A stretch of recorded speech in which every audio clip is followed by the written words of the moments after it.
पूना के सभी सम्मानित सज्जनों, मैं आपको आज रंग पंचमी की शुभकामनाएं देना चाहता हूं और आपका बहुत आभार व्यक्त करना चाहता हूं कि आपके अपने व्यस्ततम जीवन में से कुछ समय निकालकर आप इस व्याख्यान में यहाँ आए। मैं यहाँ के चार्टर्ड अकाउंटेंट्स का जो एसोसिएशन है उसका बहुत आभारी हूँ कि उन्होंने मेरा ये व्याख्यान आयोजित किया। व्याख्यान के शुरू में ही मैं आपको मेरी एक परेशानी बता देना चाहता हूँ। मैं बेसिकली कभी भी अर्थशास्त्र का विद्यार्थी नहीं रहा। मैं साइंस और टेक्नोलॉजी में काम करने वाला एक व्यक्ति हूँ और काफी दिन उसी में काम किया। देश की हालतों ने मुझे मजबूर कर दिया कि इस अर्थशास्त्र को समझा जाए, और जैसे जैसे मैं अर्थशास्त्र को समझने की कोशिश कर रहा हूँ तो ऐसा लग रहा है कि ये अर्थशास्त्र नहीं है, अनर्थशास्त्र है। आपके बीच में आया हूं जो कुछ पिछले वर्षों में समझ पाया हूं उसको शेयर करने के लिए, और अगर उसमें से कोई दिशा बनती हो तो आपसे मेरा निवेदन है कि इन बातों को सिर्फ यहां सुनकर ना चले जाएं आप। अगर जरूरत पड़े तो इन प्रश्नों पर आगे भी बहस चलाएं, क्योंकि ये देश के आर्थिक आजादी से जुड़े हुए प्रश्नों में से एक बहुत महत्वपूर्ण प्रश्न है। एक इतिहासकार हुआ है टॉयनबी, उसका एक बहुत प्रचलित वाक्य है, सारी दुनिया में बहुत मशहूर है। वो कहा करता था अक्सर, always economic subjugation leads political subjugation. अगर किसी देश में आर्थिक रूप से गुलामी आ जाती है तो फिर राजनीतिक गुलामी आती ही है। तो कहीं इस देश में जो दुर्घटनाएं घटित हो रही हैं उससे ऐसा लगने लगा है कि देश धीरे धीरे एक आर्थिक गुलामी में फंसता चला जा रहा है, और जो आर्थिक गुलामी में देश फंस रहा है उसके पीछे कोई नारे नहीं है, ठोस सच्चाइयां हैं, ठोस सबूत हैं जो ये सिद्ध कर रहे हैं कि देश आर्थिक गुलामी में फंस रहा है। 1991 में इस देश में एक सरकार बनी और उस सरकार ने ग्लोबलाइजेशन का एक नारा दिया। ग्लोबलाइजेशन का जो नारा दिया गया वो सिर्फ भारत में नहीं था, भारत जैसे तमाम विकासशील देशों में भी वो नारा चला। हमारे कई पड़ोसी देश थे, उदाहरण के लिए South Korea, Indonesia, Malaysia, Thailand, Hong Kong, Singapore, और फिर कुछ लैटिन अमेरिका के देश थे, Brazil, Costa Rica, Colombia, Chile, Argentina. तो कुछ ऐसे तमाम देश थे जिन्होंने एक साथ ये ग्लोबलाइजेशन का नारा देना शुरू किया। तो ये एक साथ जो ग्लोबलाइजेशन का नारा देना शुरू किया, और उसके बाद एक शब्द आया जिसमें अक्सर कहा गया न्यू इकोनॉमिक पॉलिसीज।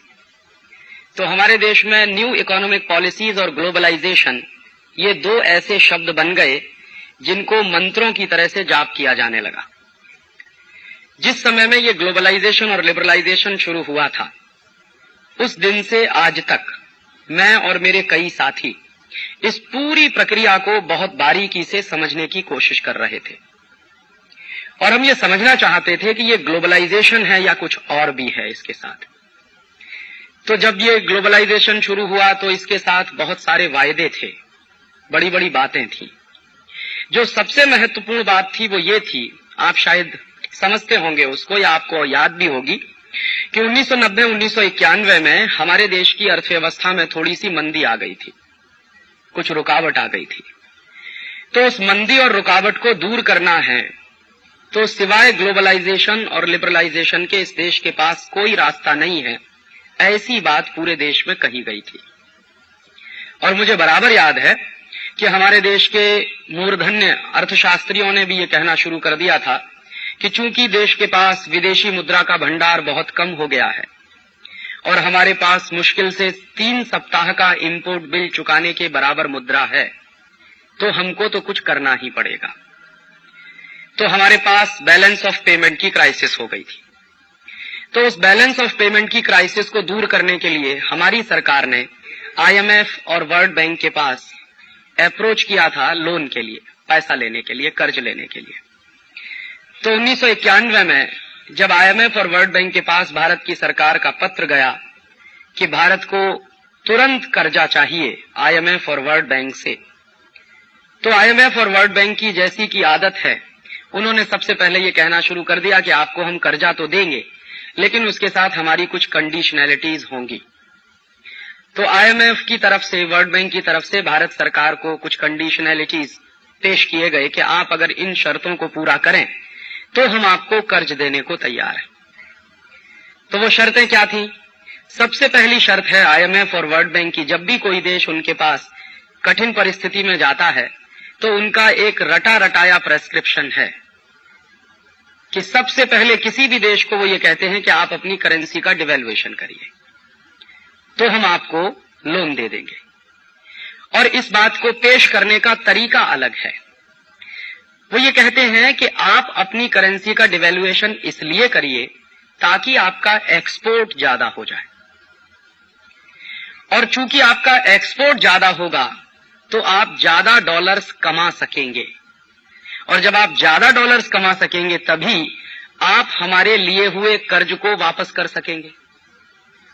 तो इसको अगर एक लाइन में कहूं तो आईएमएफ का एक प्रेस्क्रिप्शन है, वो सारी दुनिया में सभी देशों पे लागू करवा देते हैं कि आप एक्सपोर्ट ओरिएंटेड डेवलपमेंट करना शुरू करिए। तो ये आईएमएफ का पहला प्रेस्क्रिप्शन है। दूसरा उनका प्रेस्क्रिप्शन है कि आप जब एक्सपोर्ट ओरिएंटेड डेवलपमेंट करना शुरू कर देंगे तो फिर आप एक काम और करिए कि अपने देश का दरवाजा खोलिए ताकि मल्टीनेशनल कंपनियां आपके देश में आसानी से आ सकें, और उन मल्टीनेशनल कंपनियों पर आप जो पाबंदियां लगाते हैं, जो रिस्ट्रिक्शंस लगाते हैं, उनको आप कम से कम कर दीजिए या पूरी तरह से खत्म कर दीजिए ताकि आपके मार्केट में उनको व्यापार करने में कोई असुविधा ना हो। और क्यों मल्टीनेशनल्स को आप अपने मार्केट में बुलाइए?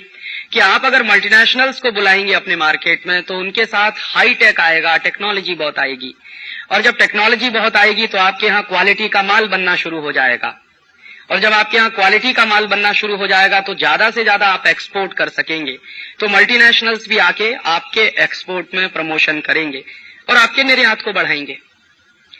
तीसरा प्रेस्क्रिप्शन उनका अक्सर ये रहा करता है कि आप अपने इंटरनल मार्केट में जो डोमेस्टिक इंडस्ट्री को प्रोटेक्शन देते हैं वो प्रोटेक्शन देना बंद करिए। और अगर आप डोमेस्टिक इंडस्ट्री को प्रोटेक्शन दे रहे हैं तो उसके बारे में आईएमएफ का ये मानना है कि आप एक कंजर्वेटिव इकोनॉमी को चलाने की कोशिश कर रहे हैं।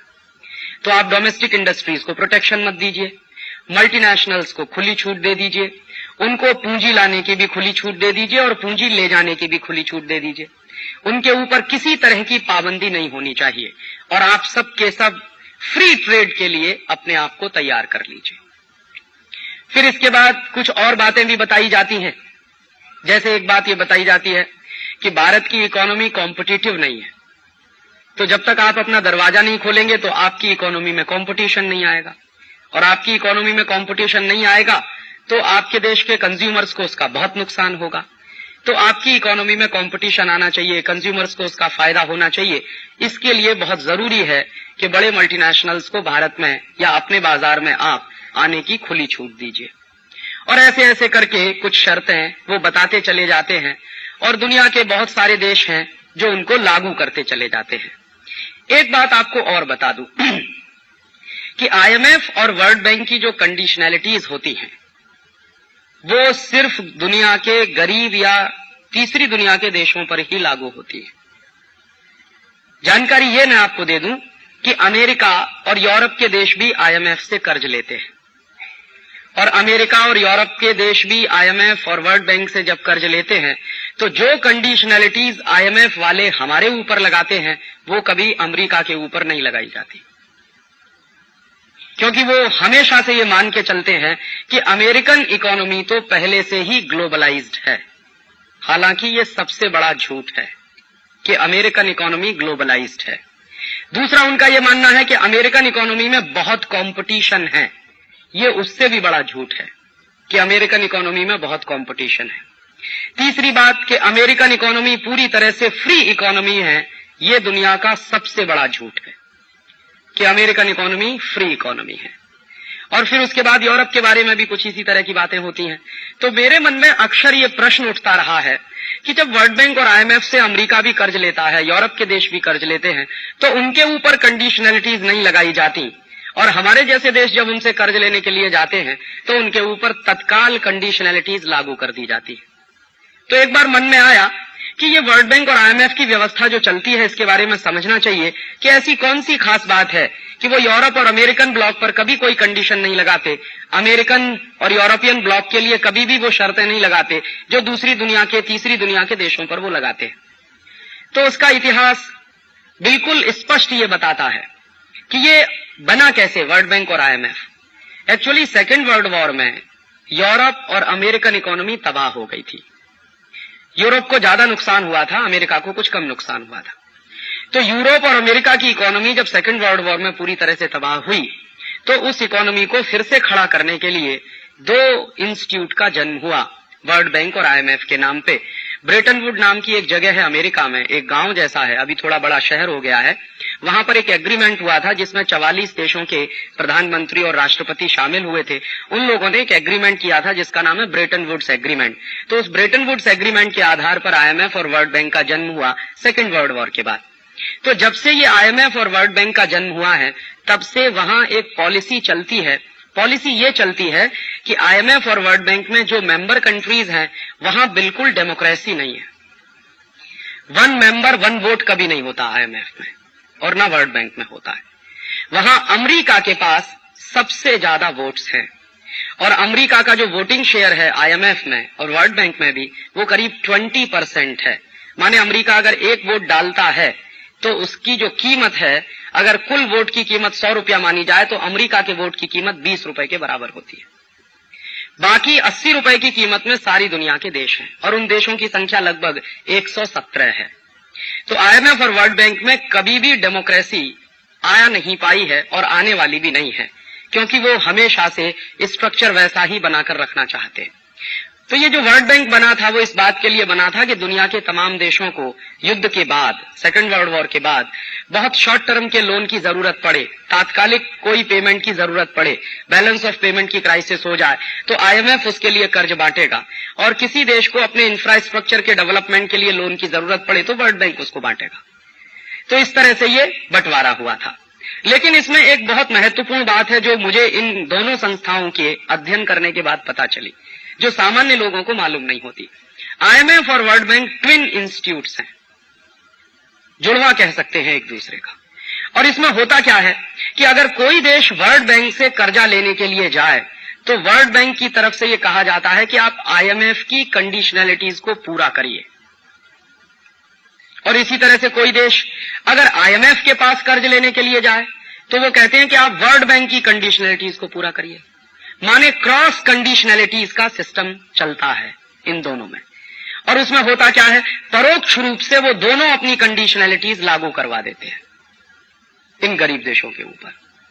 और मैं कहना यह चाहता हूं कि वर्ल्ड बैंक और आईएमएफ की तरफ से दी गई कंडीशनैलिटीज या उनकी तरफ से दिए गए प्रेस्क्रिप्शन कभी रिफॉर्म्स नहीं हो सकते। ये रिफॉर्म शब्द का अपमान है।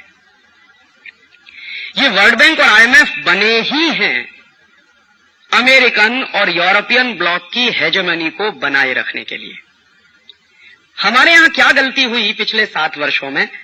हमारे यहां प्रेस ने, खासकर अंग्रेजी प्रेस ने, आईएमएफ और वर्ल्ड बैंक के प्रेस्क्रिप्शन को रिफॉर्म्स के नाम पर प्रचारित करना शुरू कर दिया और आईएमएफ और वर्ल्ड बैंक की कंडीशनैलिटीज को ग्लोबलाइजेशन के रूप में प्रचारित करना शुरू कर दिया। ग्लोबलाइजेशन एक बहुत बड़ा व्यापक शब्द है और आईएमएफ और वर्ल्ड बैंक की कंडीशनैलिटीज एक बहुत छोटा शब्द है। तो हमसे जो गलती हुई है पिछले 7 वर्षों में, खासकर इस देश के इंटेलेक्चुअल क्लास से, वो सबसे बड़ी गलती यही हुई कि आईएमएफ और वर्ल्ड बैंक की कंडीशनैलिटीज को हमारे देश ने रिफॉर्म्स मानने की बड़ी भारी भूल की और आईएमएफ और वर्ल्ड बैंक की कंडीशनैलिटीज को हमारे देश में न्यू इकोनॉमिक पॉलिसीज के रूप में प्रचारित किया गया। उसमें सरकार की हिस्सेदारी तो है ही, सरकार से ज्यादा इस देश के मीडिया की ये जिम्मेदारी थी। इस देश के लोगों को साफ साफ बताना चाहिए था कि ये जो कुछ भारत में हो रहा है वो विश्व बैंक और मुद्रा कोष की शर्तों के अनुसार हो रहा है। उसमें भारत सरकार अपनी खुशी से शामिल है, इस पे शक था। तो हमारे यहाँ 1991 में ये जो कुछ शुरू किया गया वो दुनिया के और भी कई देशों में शुरू किया गया, जैसा मैंने आपको उदाहरण दिया, साउथ कोरिया, इंडोनेशिया, मलेशिया वगैरह वगैरह। और ये जो south Korea, Indonesia, Malaysia type के देश थे, इन्होंने जो IMF, वर्ल्ड बैंक की कंडीशनैलिटीज थी उनको ज्यादा तेजी के साथ और ज्यादा ईमानदारी के साथ लागू करना शुरू कर दिया। तो IMF की सबसे ज्यादा ईमानदारी के साथ अगर किसी देश ने रिफॉर्म्स को अपने यहां चलाया पूरी ईमानदारी से, तो वो देश है south Korea. South Korean government ने 91 से लगातार जो IMF ने कहा, जो वर्ल्ड बैंक ने कहा, वैसा ही किया, क्योंकि हर बार उनको लोन लेना था शॉर्ट टर्म का IMF से, तो हर बार उन्होंने उनकी कंडीशनलिटीज को मानना शुरू कर दिया। तो जैसे IMF ने साउथ कोरियन गवर्नमेंट को कहा कि आप अपने मार्केट को ओपन कर दीजिए, अमेरिकन कंपनियों को आने दीजिए, यूरोपियन कंपनियों को आने दीजिए, तो साउथ कोरियन गवर्नमेंट ने खोल दिया अपने मार्केट को।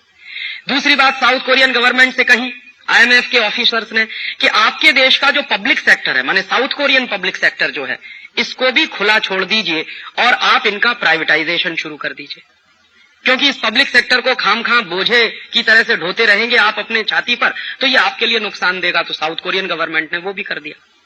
तीसरी बात साउथ कोरियन गवर्नमेंट से कही IMF के ऑफिसर्स ने कि अब आप अपनी करेंसी का डिवैल्यूएशन भी कर दीजिए ताकि आपका एक्सपोर्ट बहुत बढ़ जाए। तो साउथ कोरियन गवर्नमेंट ने वो भी कर दिया, डिवैल्यूएशन भी कर दिया उनकी अपनी करेंसी का। तो कुछ 1-2 साल उनका एक्सपोर्ट भी काफी तेजी से होने लगा। फिर चौथी बात उन्होंने ये कहना शुरू किया कि आपके अपने मार्केट में जो डोमेस्टिक इंडस्ट्रीज हैं साउथ कोरिया की, उनके ऊपर जो आपने प्रोटेक्शन दे रखे हैं, उन प्रोटेक्शंस को विड्रॉ कर लीजिए, ताकि south Korean industries American industries के साथ कंपटीशन में आ सकें। और कंपटीशन जब आएंगी साउथ कोरियन इंडस्ट्रीज, तो अमेरिकन कंपनियों से ताकतवर मुकाबला होगा, तो उनकी क्वालिटीज इंप्रूव होंगी वगैरह वगैरह। उन्होंने वो भी कर दिया। फिर उसके बाद उन्होंने कहा कि आप अपने फाइनेंशियल मार्केट को खोल दीजिए। तो साउथ कोरियन गवर्नमेंट ने सियोल का जो स्टॉक एक्सचेंज है वो पूरी तरह से खोलकर अमेरिकी लोगों के हाथ में दे दिया कि ले लीजिए, आप चलाइए, हमने इतना खोल दिया पूरे मार्केट को। फिर उसके बाद उन्होंने एक और बात कही कि साउथ कोरिया में बहुत पहले से डोमेस्टिक इंडस्ट्री को प्रोटेक्ट करने के लिए एंटी डंपिंग हुआ करते थे। तो साउथ कोरियन गवर्नमेंट को कहा IMF के ऑफिसर्स ने कि अब आप अपने एंटी डंपिंग लॉज भी विड्रॉ कर लीजिए। साउथ कोरियन गवर्नमेंट ने वो भी कर लिया।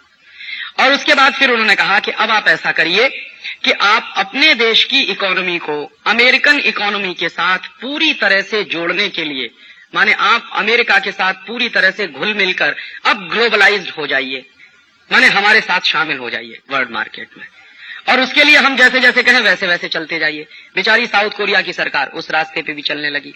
और मैं आपको इसी समय एक दूसरी बात कहना चाहता हूं कि जिस समय ये सब कुछ साउथ कोरिया में हो रहा था, उसी समय हमारे देश के पार्लियामेंट में हमारे ex finance minister doctor Manmohan Singh ने एक बहुत लंबा भाषण दिया है, 1.5 घंटे का। उस भाषण की कॉपी मेरे पास है और वो पार्लियामेंट की प्रोसीडिंग्स में छपा हुआ भाषण है।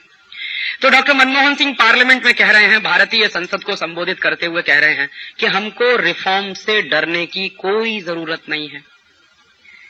हमारे देश में कुछ लोग हैं, वो नाम तो नहीं ले रहे हैं, शायद उनमें मेरे जैसे लोग भी शामिल होंगे, तो वो कह रहे हैं कि हमारे देश में कुछ लोग हैं जो ग्लोबलाइजेशन के बारे में गलत प्रचार कर रहे हैं पूरे देश में, और ग्लोबलाइजेशन से तो बहुत फायदा होने जा रहा है इस देश को, और ये ग्लोबलाइजेशन अगर 2-3 साल इस देश में चालू रहा और लागू रहा तो शायद इस देश में हम बहुत तरक्की कर लेंगे। जितनी तरक्की पिछले 40 साल में नहीं हो पाई, वो अगले हम 5 साल में करने जा रहे हैं।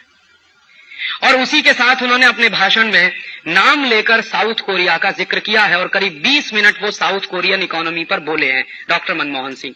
तो साउथ कोरियन इकोनॉमी पर बोलते हुए वो कह रहे हैं कि देखिए, साउथ कोरियन इकोनॉमी पूरी तरह से खुल गई है, पूरी तरह से ग्लोबलाइज्ड हो गई है, और वहां पे अब डोमेस्टिक इंडस्ट्रीज को प्रोटेक्शन भी खत्म कर दिया गया है वगैरह वगैरह। उनका फाइनेंशियल मार्केट खुल गया है, उनके डोमेस्टिक मार्केट में भी विदेशी कंपनियों को खुली छूट मिल गई है। और अंत में बोलते बोलते क्या कह गए वो कि अब तो साउथ कोरिया एशियन टाइगर हो गया है। तो ये जो उन्होंने कह दिया भारतीय पार्लियामेंट में कि अब साउथ कोरिया एशियन टाइगर हो गया है, तो हमारे देश के अंग्रेजी समाचार पत्रों ने इसको लपक लिया, और हिंदुस्तान के सारे बड़े अंग्रेजी अखबारों में, उनके साथ हिंदी अखबार भी कुछ थे, जिनमें यह छपना शुरू हो गया कि साउथ कोरिया तो एशियन टाइगर। और जब भी साउथ कोरिया के बारे में कोई बात आए तो साउथ कोरिया का विशेषण हमेशा एशियन टाइगर। तो एशियन टाइगर वो क्यों है? क्योंकि उन्होंने जो कुछ IMF ने कहा, वर्ल्ड बैंक ने कहा, अमेरिका की सरकार की तरफ से उनके पास जो भी बातें आई वो सब की सब उन्होंने लागू कर दी हैं। तो बेचारा साउथ कोरिया चलता गया